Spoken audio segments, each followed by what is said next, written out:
Se a gente quer tomar as melhores decisões possíveis, seja na nossa vida pessoal ou até mesmo operando milhões no mercado de ações, a lógica clássica diz que precisamos deixar as emoções na porta, certo? Exatamente. É aquela velha ideia bem teimosa de que a emoção é a grande inimiga, a inimiga irracional da razão. Pois é, mas e se a ciência nos disser exatamente o oposto? E se, sabe, os melhores investidores, os líderes mais eficazes e as mentes mais afiadas não forem aqueles que suprimem o que sentem, mas sim os que sentem as emoções de forma ainda mais intensa? Sejam todos muito bem-vindos a mais uma das nossas análises profundas. Muito bem-vindos! E o nosso objetivo nesta imersão de hoje é explorar um material incrivelmente abrangente intitulado O que é inteligência emocional? A nossa missão aqui não é só entender como sobreviver a uma onda de sentimentos ruins, mas como colher ativamente esses dados para ter uma vantagem real na vida. Ok, então vamos desempacotar isso, porque a quebra de paradigma aqui é gigantesca. Estou super curiosa para a gente destrinchar tudo isso. É uma mudança de perspectiva absoluta. E para dar o pontapé inicial, acho que vale reconhecer algo que é muito humano. Absolutamente todos nós temos aqueles dias em que as emoções parecem simplesmente sequestrar o nosso cérebro. Com certeza. A raiva que nos faz enviar um e-mail do qual a gente se arrepende 5 segundos depois. Isso, ou medo que paralisa uma decisão importante, né? Isso é universal.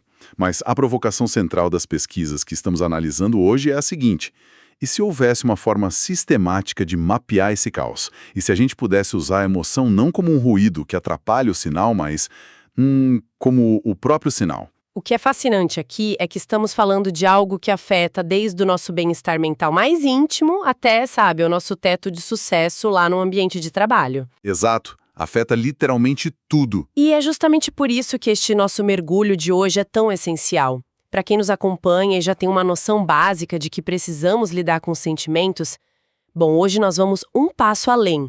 Vamos dissecar como a mente humana realmente opera debaixo do capô. Sem jargões desnecessários. Isso. Vamos direto à raiz. O que, de fato, a literatura científica define como inteligência emocional? Então, para chegar a essa definição formal, o nosso material volta lá no tempo, com o trabalho pioneiro de dois pesquisadores, o Peter Salovey e o John Mayer. Antes deles, o termo até existia de forma meio solta, sabe? Mas foram eles que criaram uma teoria psicológica formal para a coisa. E como eles definiram isso na época? Eles definiram a inteligência emocional, ou a sigla IE, não como um traço de personalidade que você simplesmente tem ou não tem, mas como um conjunto de habilidades muito específicas. É a capacidade de avaliar e expressar emoções de forma precisa, tanto internamente quanto ao observar os outros ao seu redor. E imagino que não pare só na observação, né? Não, vai bem além. Envolve a capacidade de regular ativamente essas emoções, e aqui está a chave: recrutar esses sentimentos para motivar, planejar e realizar os nossos objetivos. Ou seja, o nível mais alto de inteligência emocional não é apenas eu dizer, eu sei que estou frustrada, mas sim pensar em como eu uso a energia dessa minha frustração para resolver esse problema que está na minha frente. Perfeito. É exatamente essa virada de chave. Mas assim, a teoria no papel é sempre muito limpa, muito bonita. Como isso se traduz fora do laboratório? A pesquisa traz exemplos reais e eu queria muito focar neles para a gente entender o impacto prático. O primeiro exemplo que salta aos olhos no material é o da ex-primeira-ministra da Nova Zelândia, Jacinda Ardern. Ah, sim. O caso dela é o estudo de caso clássico, clássico mesmo, de inteligência emocional aplicada à alta liderança. O documento aponta como ela foi elogiada globalmente por sua capacidade de resposta durante aquelas crises gravíssimas. Como os ataques em Christchurch. Exato, os ataques em Christchurch. Naquele momento de dor extrema, o que o mundo viu não foi uma liderança fria, daquelas distantes que apenas lê um comunicado oficial atrás de um púlpito.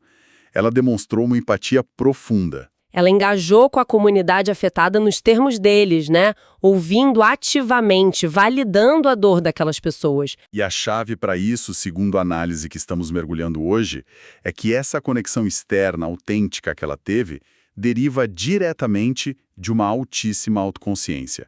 Se um líder não entende o próprio estado interno, ele simplesmente não consegue calibrar a sua presença para acolher o estado interno de uma nação inteira. A autoconsciência é a fundação de tudo. É o alicerce absoluto. É fascinante pensar nisso. É uma coisa liderar um país inteiro e projetar essa estabilidade para fora. Mas o nosso material de hoje também aborda a coragem de olhar para dentro publicamente.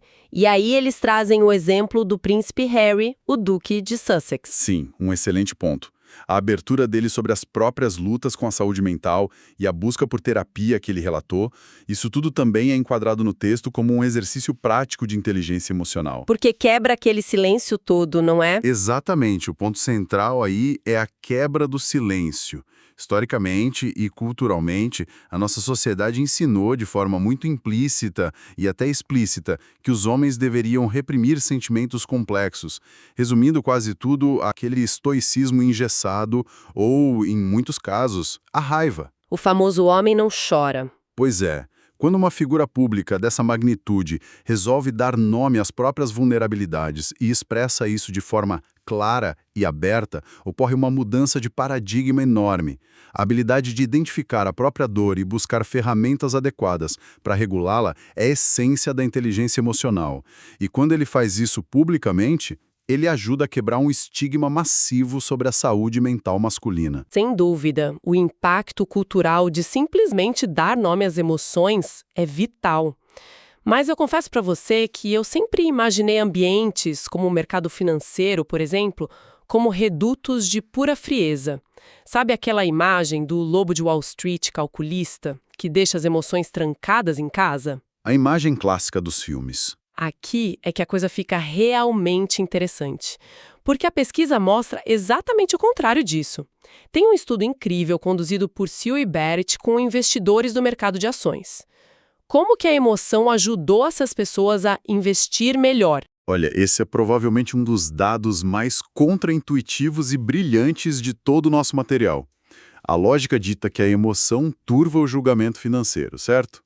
No entanto, esse estudo descobriu que os investidores que reportavam sentir emoções mais intensas no dia a dia, mas que tinham uma capacidade altíssima de discriminar e identificar exatamente o que estavam sentindo, esses foram os que tomaram as decisões mais lucrativas. Nossa, então eles não eram blocos de gelo, eles sentiam tudo e sentiam muito. Sentiam intensamente. Mas como isso funciona na prática? Tipo, como o sentimento de ansiedade diante de um gráfico de ações que está despencando se transforma magicamente em lucro? O segredo está na leitura dos dados corporais.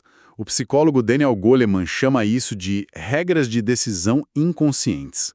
O nosso cérebro processa milhões de bits de informação por segundo de forma subconsciente muito, mas muito mais rápido do que a nossa mente racional consegue articular. E como o cérebro avisa a mente consciente de que ele notou um padrão perigoso no mercado? Através do corpo. É aquele famoso frio na barriga, sabe? O nó na garganta ou até uma tensão nos ombros. Os investidores de sucesso do estudo usavam essas respostas somáticas como um painel de instrumentos de um avião. Uma alta inteligência emocional permitiu que eles diferenciassem se a ansiedade que sentiam era apenas o estresse tipo de ter dormido mal na noite anterior, ou se era o cérebro sinalizando de forma visceral que havia algo fundamentalmente errado com aquela transação financeira específica. Eles usaram a emoção como uma bússola de sabedoria oculta. Exatamente essa a ideia, uma bússola. Isso muda completamente o jogo para quem está nos ouvindo e tenta desligar as emoções no trabalho. Se a emoção é informação pura, a inteligência emocional é ser fluente no idioma em que esses dados são escritos, né? Perfeita analogia. O que nos leva para um debate muito curioso que o texto levanta sobre o mapa da mente. A gente ouve muito falar sobre pessoas que são naturalmente calmas ou aquelas que são muito explosivas. Mas, espera aí, ser calmo não é só um traço de personalidade? Onde a gente traça a linha, onde termina a personalidade da pessoa e começa a inteligência emocional dela? Essa é a grande controvérsia acadêmica da área. A psicologia tradicional costuma medir a personalidade através daqueles famosos 5 grandes traços. Que incluem coisas como neuroticismo, extroversão. Isso. Amabilidade, conscienciosidade e abertura a experiências. A confusão acontece por causa da forma como nós medimos as coisas na psicologia. Os estudos detalham que, quando usamos testes de habilidade objetivos, ou seja, onde a pessoa precisa resolver um problema emocional prático na hora, os resultados mostram que a inteligência emocional é algo completamente distinto da personalidade. Então, alguém pode ser naturalmente introvertido e ter uma inteligência emocional altíssima. Com certeza. Ou ser extremamente extrovertido, o alma da festa, mas ter zero capacidade de ler a sala e perceber que alguém ali está desconfortável. Mas, quando as pessoas respondem a questionários sobre si mesmas, a história muda de figura, certo? Muda totalmente. Quando usamos testes de autorrelato, onde a pessoa simplesmente avalia frases numa escala, do tipo, eu sou bom em lidar com estresse, os resultados se misturam terrivelmente com os traços de personalidade. É o viés de como a pessoa enxerga a si mesma. Por isso os pesquisadores são tão rigorosos em separar os métodos de avaliação. Claro, faz todo sentido. É a diferença entre você fazer uma prova prática de baliza no Detran e simplesmente perguntar para alguém na rua se ele se acha um piloto de Fórmula 1. As respostas vêm de lugares bem diferentes. Sensacional essa comparação. É bem por aí mesmo. E para estruturar tudo isso, as nossas fontes dissecam 3 teorias fundamentais sobre como a inteligência emocional funciona. Sem cair naquele jargão acadêmico pesado, como a gente pode visualizar o primeiro modelo de Meyer e Salovey? Eles falam de 4 pilares, não é? Falam sim. Vamos visualizar isso usando a mecânica de um carro, acho que facilita muito para quem está nos acompanhando. O modelo de habilidade de Meyer e Salovey foca puramente em capacidades mensuráveis, sem depender dessa autoavaliação. O primeiro pilar é perceber a emoção. Isso é como o sensor de temperatura no painel do carro. É a habilidade crua de notar a própria alteração de humor, certo? Isso. Olhar para o rosto de um colega de trabalho e identificar que ali tem frustração, não apenas cansaço. O segundo pilar é usar a emoção para facilitar o pensamento. Voltando ao nosso carro, é saber que, se a luz vermelha de superaquecimento acendeu lá no painel, a estratégia lógica é diminuir a velocidade. É entender como o estado emocional afeta a sua forma de pensar naquele momento e usar isso a seu favor. Entendi. E qual seria a terceira e a quarta marcha desse nosso motor emocional? O terceiro pilar é entender e analisar as emoções. Aqui, nós saímos da posição do motorista, que só olha o painel, e assumimos o papel do mecânico. É a capacidade de entender por que o motor aqueceu. É diagnosticar que a frustração do colega de trabalho não é sobre o e-mail que ele recebeu hoje cedo, mas sim sobre uma falta de reconhecimento que já vem se acumulando há meses. É prever como uma emoção evolui ao longo do tempo. E o quarto pilar? O quarto é a regulação reflexiva da emoção. Essa é a ação resolutiva. É a habilidade de encostar o carro, abrir o capô com todo o cuidado, colocar a água no radiador e lidar com a situação de forma consciente. Você regula o próprio estado para não piorar o problema e ajuda o outro a se estabilizar. Excelente. É um modelo bem focado no processo interno de percepção e de ação. Mas tem aquele outro modelo que o texto aborda que parece focar muito mais em como a gente colide com o mundo lá fora, o chamado modelo misto de Baron.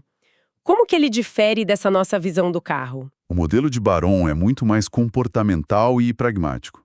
Ele não olha apenas para esse processamento interno da emoção, mas ele combina isso com habilidades sociais práticas. Ele elenca 10 componentes práticos que sustentam as nossas atitudes no dia a dia. Estamos falando de coisas tangíveis como assertividade, tolerância ao estresse, controle de impulsos e empatia. Dá um exemplo prático de como isso funciona no escritório. Claro. Imagine que a nossa equipe de trabalho recebe a triste notícia de que um projeto de 6 meses foi cancelado pela diretoria. O modelo de Baron avalia a tolerância ao estresse, de não entrar em pânico ali na hora, o controle de impulsos, de não enviar uma mensagem agressiva no grupo da empresa, e o teste de realidade, que é a capacidade de ver a situação com objetividade.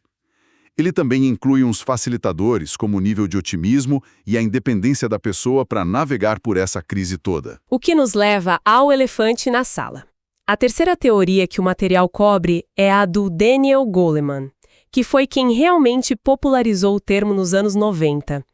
Ele lista 5 domínios: autoconhecimento, autogestão, automotivação, empatia e gestão de relacionamentos. Isso mesmo, um modelo que dominou o mundo corporativo. Mas sendo um pouco cética aqui e fazendo o papel de advogado do diabo, se o modelo do Goleman inclui coisas como motivação e gestão de relacionamentos, a inteligência emocional não acaba virando só um termo guarda-chuva, sabe, um pacote corporativo que significa basicamente ser um funcionário agradável e produtivo, onde a gente traça o limite do que é realmente emoção? Essa é uma crítica incrivelmente afiada, e é exatamente o que muitos acadêmicos apontam nos bastidores.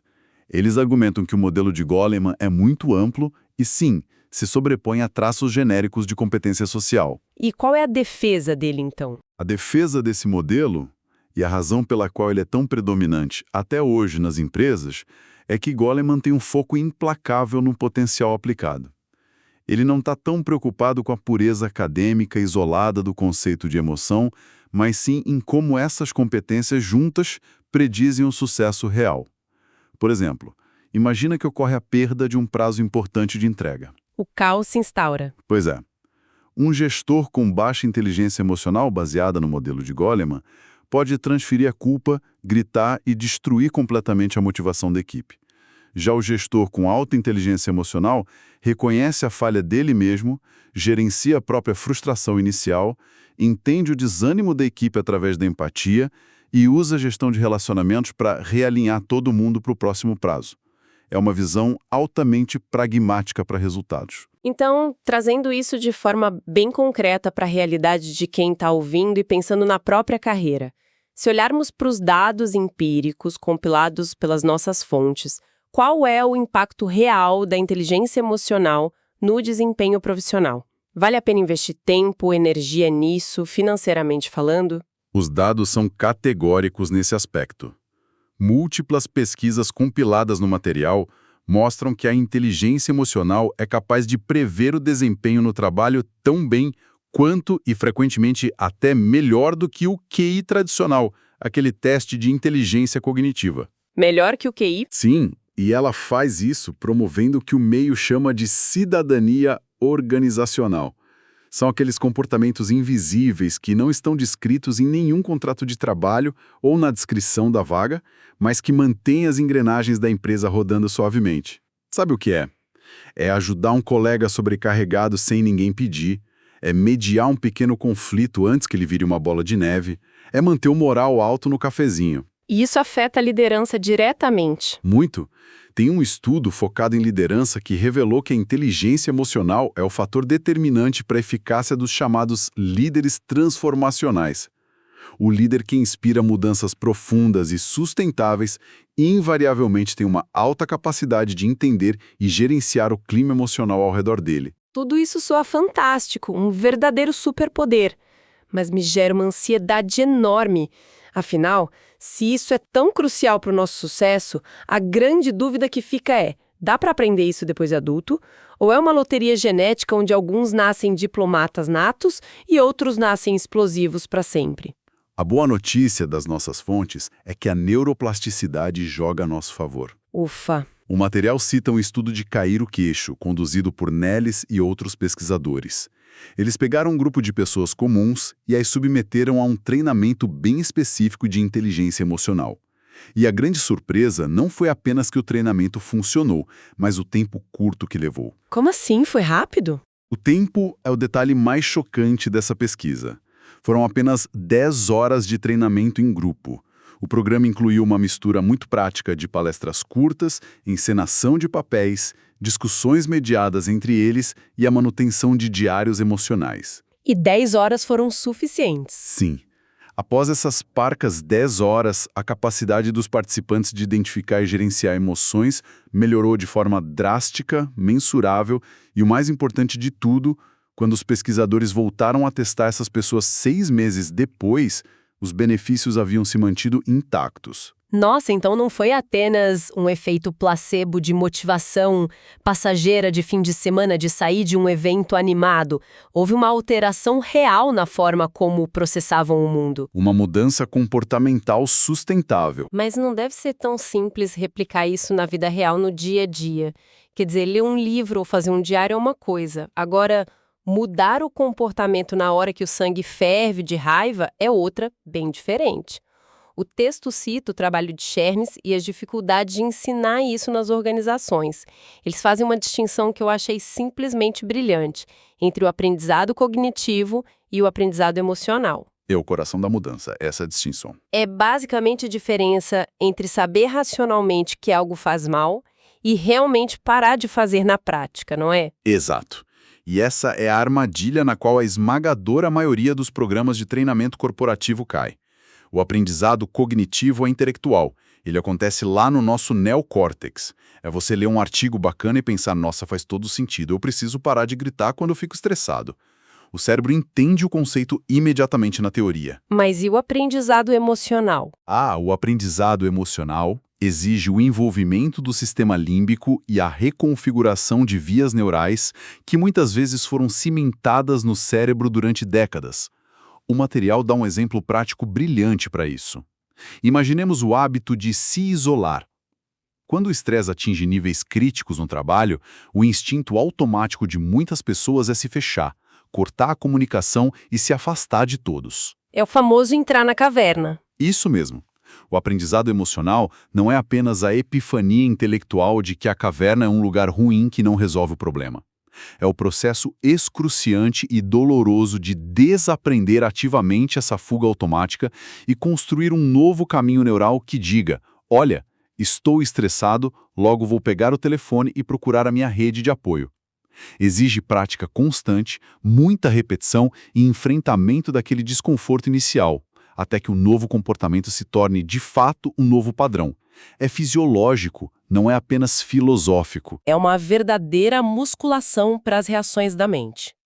E para quem que nos ouve e quer começar esse treino de hipertrofia emocional amanhã, por onde a gente começa de forma tangível? Porque nós fomos a fundo nas fontes para extrair ferramentas práticas também, não apenas a teoria. Por exemplo, tem as dicas da instrutora Margaret Andrews, que sugere uma tríade de ações muito interessantes. Ótimas dicas as dela. A primeira é dar nome às emoções com uma precisão bem granular, porque isso tira o poder do vago e permite uma resposta específica do cérebro. A segunda é pedir feedback externo para colegas ou família sobre como a gente reage sob pressão, o que exige muita coragem. E a terceira, que eu achei até poética, é ler literatura de ficção. Mergulhar em romances para treinar a empatia e entender os mundos interiores de personagens complexos. São estratégias maravilhosas e muito bem fundamentadas na ciência. E vindo de um ângulo um pouco diferente, mais complementar, o texto também traz os conselhos do estrategista Tony Robbins. E qual a abordagem dele? Ele enfatiza pesadamente a prática do mindfulness, mas com um objetivo bem claro: observar os sentimentos com curiosidade em vez de julgamento imediato. A nossa tendência natural é sentir inveja ou raiva e imediatamente se culpar, se punir por estar sentindo aquilo, o que só gera uma espiral ainda maior de estresse. A abordagem dele sugere olhar para a emoção como um mensageiro neutro. Já a plataforma Mind Tools, que também é citada, foca bastante na mecânica dos relacionamentos na prática. Eles falam sobre responsabilidade, não é? Sim, a prática ativa da humildade. A coragem de assumir a responsabilidade total pelas próprias ações e a pausa que deveria ser obrigatória para prever qual será o impacto das nossas decisões na vida dos outros antes de agir. São ferramentas excelentes e aplicáveis para o nosso dia a dia. Mas e se a gente quiser ir para um lado mais clínico da coisa? Se alguém no meio acadêmico ou num departamento de recursos humanos avançado quiser medir isso cientificamente, o texto menciona 3 grandes testes. Mas, em vez de a gente ficar preso numa sopinha de letrinhas, como é a mecânica real dessas avaliações? O primeiro que eles trazem é o MSCIET, que é baseado naquela teoria inicial do sensor do motor do carro que a gente discutiu. E isso, o modelo de habilidade. O ponto fundamental do MSCIT é que ele é um teste de habilidade máxima. Ele não pergunta se a pessoa se acha boa em ler emoções, porque as pessoas mentem ou se enganam. Ele coloca a pessoa à prova de verdade. E como ele faz isso? A mecânica envolve, por exemplo, olhar para fotografias de rostos humanos com microexpressões muito sutis e ter que decodificar exatamente qual emoção está ali. Ou ler um cenário de conflito complexo no escritório e escolher, dentre várias opções difíceis, qual é a estratégia emocionalmente mais inteligente e eficaz para resolver o impasse. É como uma prova de matemática mesmo, mas para sentimentos. Existem respostas que são mais corretas do que outras. Bem diferente dos outros 2 métodos citados que já entram no campo da autoavaliação. Exatamente. O EQI, que é baseado naquele modelo mais pragmático do Baron, é um inventário bastante extenso com 133 perguntas. Ele avalia o quão bem a pessoa relata lidar com o estresse do cotidiano, seu nível de independência e empatia. E há também o SREAT, que é um modelo bem mais enxuto, de 33 itens, frequentemente usado por pesquisadores universitários de forma gratuita, para ter um panorama rápido de como a pessoa percebe a própria capacidade de regular as emoções. Eles têm propósitos bem diferentes. Um mede a habilidade nua e crua na prática, e os outros medem a autopercepção da capacidade de adaptação que a pessoa tem. Perfeito. É impressionante ver a ciência criando metodologias tão robustas para quantificar algo que, por séculos, foi considerado pura abstração poética, uma coisa intangível. E para quem está acompanhando e sente que quer aprofundar a própria leitura depois dessa nossa análise, as fontes deixam 3 recomendações de livros que parecem ser os pilares atuais do assunto: A Coragem de Liderar, da Brené Brown, Como as Emoções São Feitas, da brilhante Lisa Feldman Barrett, e Permissão para Sentir, do Mark Brackett. São obras que traduzem a ciência dura em manuais reais de convivência humana. Eu diria que são leituras obrigatórias para quem quer dominar o tema, porque elas não apenas informam os dados, mas provocam de fato essa mudança do aprendizado cognitivo para aquele aprendizado emocional difícil que discutimos. Com certeza absoluta. O que nos traz, de certa forma, para a síntese deste nosso mergulho profundo. Se a gente olhar para o mosaico completo que montamos hoje, com a liderança da Jacinda Ardern, a frieza quebrada no mercado de ações e a mecânica complexa do nosso cérebro, a grande lição que fica é que a inteligência emocional não é uma lobotomia social. De forma alguma. Não é sobre se tornar um robô estoico que nunca se abala com nada. O nível mais alto de maestria que a gente pode alcançar não é apenas sobreviver a uma emoção forte, é colher ativamente os dados preciosos que essa emoção traz.